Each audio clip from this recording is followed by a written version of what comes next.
Bonjour et bienvenue sur Français Cool avec Professeur Nounou. Aujourd'hui, on va parler des verbes irréguliers du premier groupe. Oui, vous avez bien entendu. Même si les verbes en ER sont généralement réguliers, certains aiment jouer les exceptions. Ils ont des particularités, notamment avec les lettres doublées ou les accents qui modifient leur conjugaison. Restez jusqu'à la fin de cette vidéo pour découvrir tous les secrets de ces verbes. Alors, c'est parti. La plupart des verbes en ER suivent un modèle simple. On enlève le ER et on ajoute les terminaisons classiques comme E, ES, E, ONS, EZ et ENT. Par exemple, je chante, tu chantes, il chante, nous chantons, vous chantez, il chante.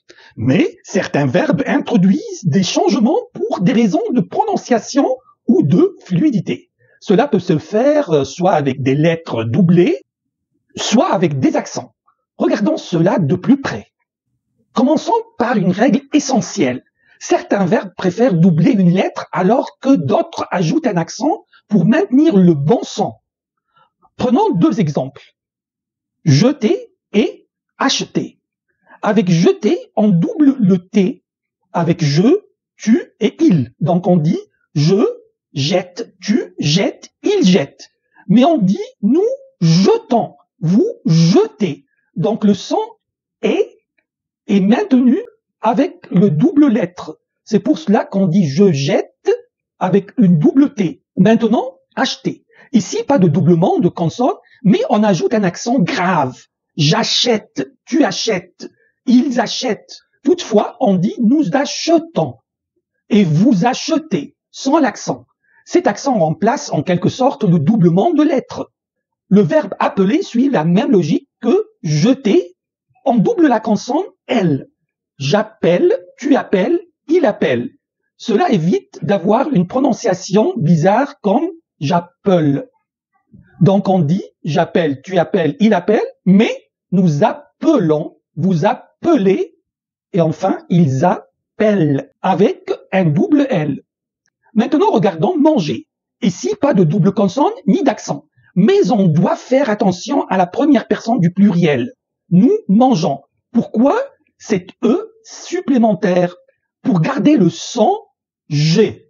Sans cet E, ça deviendrait mangeant et ça sonnerait bizarre. Pareil pour verbe plonger, qui a une lettre G avant le ER. Donc on écrit nous plongeons en maintenant la lettre E avant le ONS pour éviter le son nous plongeons. Pareil pour commencer. On écrit nous commençons avec une cédille pour le C, pour garder le son se et éviter nous commençons, qui sonnerait trop dur. C'est le même cas du verbe prononcer, qui prend lui aussi un cédille avec nous. Donc ça devient nous prononçons au lieu de nous prononçons.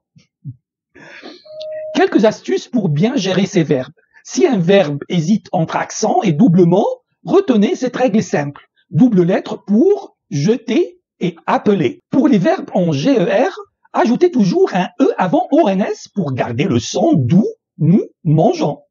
Pour les verbes en CER, n'oubliez jamais la cédille. Donc, nous commençons. Allez, un petit quiz pour tester vos connaissances.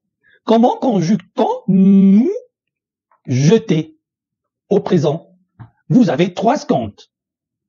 Très bien. Donc, nous jetons avec une seule lettre T. Et comment conjugue-t-on je acheter? Très bien. Oui, j'achète avec un accent grave. Merci d'avoir suivi cette leçon sur les verbes irréguliers du premier groupe. N'oubliez pas de vous abonner à Français Cool, de liker cette vidéo et de partager votre verbe préféré en commentaire. N'oubliez pas également de vous rendre sur françaiscool.fr pour vous inscrire à nos cours de français en ligne. À bientôt pour une nouvelle leçon. Au revoir.